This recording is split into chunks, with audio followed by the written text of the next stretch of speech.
잉들 노리고 뭐 다. 미 아시바 말이네. police number yang ngadro. 야, 폰 타고 그래. 타고 봐. 이 상식이. 내가 안 먹어 니. 너 지금 저래 담는 좀 사시요. 내년에 뭐 산에 좀 해도 공짜들이.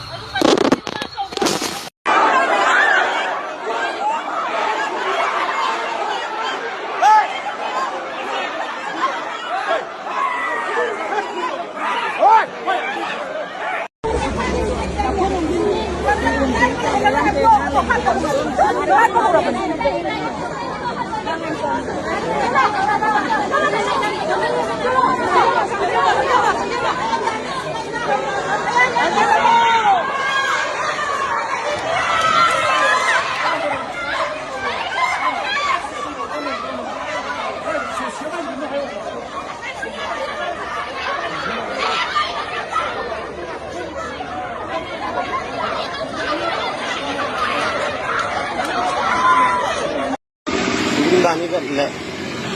kan ko ki kan kai bo we la ki ta dan hu koi pal ki koi an ta tam ke ta poi na sat to bo we cho loi pi hen ham nangam hi pu ta ui jing ka ba le la pa the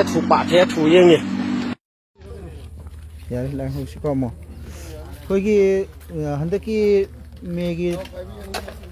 tang kun turun gi me gi tang hom de hogi ba koi kan ki rang sida sinam kun ji su koi gi yamna mayamna sinam kun ne yam ta gi jaga si jaga si koi gi ma phin ren su yam nak na ba adegi koi gi yamna ni na koi gi attack tor yam lai jaga am su oi ba adu masi kamai to sinam kun ji na mayam loina lan kai seneraga sinam kun ji ngasi sumain hin lehori no ha du mayam club secretary mayam no ko ni matang kita ina panjaning baje sinam khun gi lingjen manaba plus BPF ani jigi coordination en haijage adi sinam khun gi lingjen manaba na marum kana BPF su mafam asida yamna ling lai bangamba ma atungba phunamo aiki aduga BPF lai bagi su sinam khungan yamna chawthokna khoi lingjen manana leiba ngambagi ani dugi ani combination do aduna mai pakna khoi lan effect of the so am the area mo gi pasengdi yamna sopom thokpa hill range mark range plus mark range ni thakta ko communication marang kain lei boy to da bo khoina BPF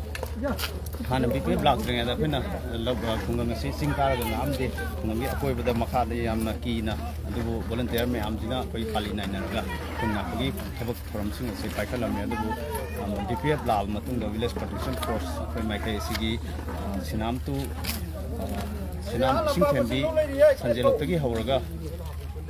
pangai waitun phaugi le club mayam organization mayam sin thunga laga kala BPF hainna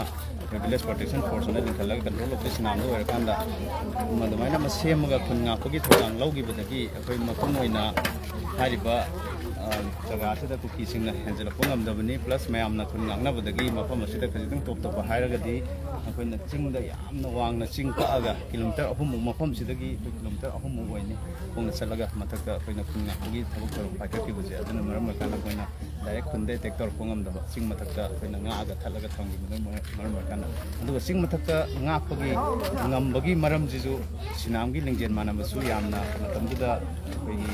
amaga support tawna bagi mateng yamna chawna logi aduga khunga bagi thabuk taram singa BPF na chawu mateng haidi volunteer gi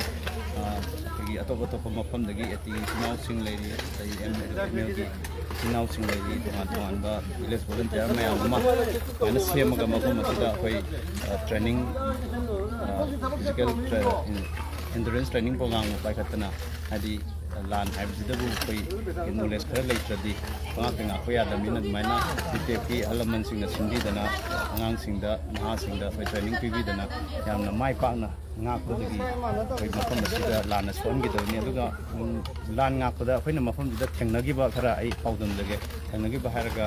laikai sigi contribution khara ai tam jage ai maroina laikai signa rogo contribution BPF da khoina lan nga ko tam da laikai sigi volunteer sing mapangal haidi phaba sing ka ba ngam goina kai volunteer oina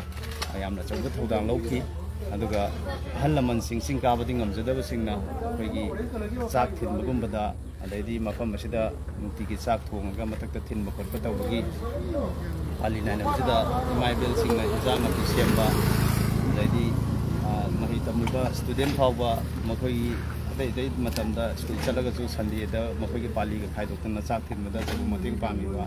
ꯑꯗꯩꯗꯤ ꯅꯨꯡꯗꯥꯡꯒꯤ ꯃꯇꯝꯗꯅ ꯅꯨꯄꯤꯁꯤꯡꯅ ꯑꯃꯨꯛ ꯃꯐꯝ ꯑꯁꯤꯗ ꯊꯣꯛꯑꯒ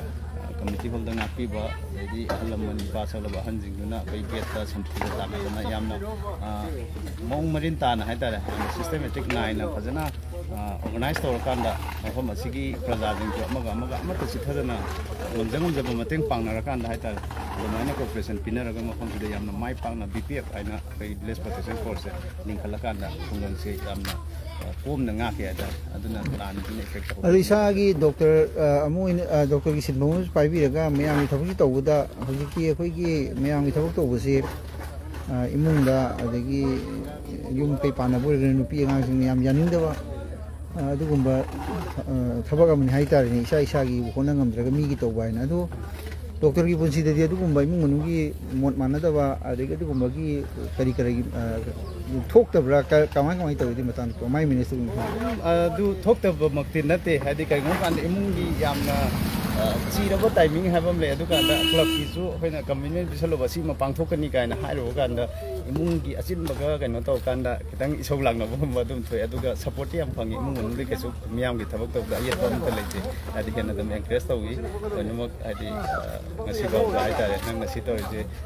फै फति हाइबा कनो तौदे अदुम मियामगी थबक तौदा अदुम सपोर्ट फजन तौगी अदुबो चिनलबा टाइमिंग दा अइना मियामगी मीटिंग नि है कान चतोबिबा सोंदा इमुंग मनुंग अंगांग यौसलबदा चिंबा मियाम लेकांदा अचिनबा अदुमबा थोदो मचा मचा दि दुम थोक्तबि देसिदि दुम तोंगाना फैमिली मैटर मचा मचा दि दुम थोय हाइतारे अदुबो इमुंग मनुंगदगी मियामगी सेवा तौबदा समाइन तौबदा तौमु हाइबा अदुम वाइदि अमत लेते अदुम सपोर्ट तौबि हाइतारे याम नुंगाजे थैंक यू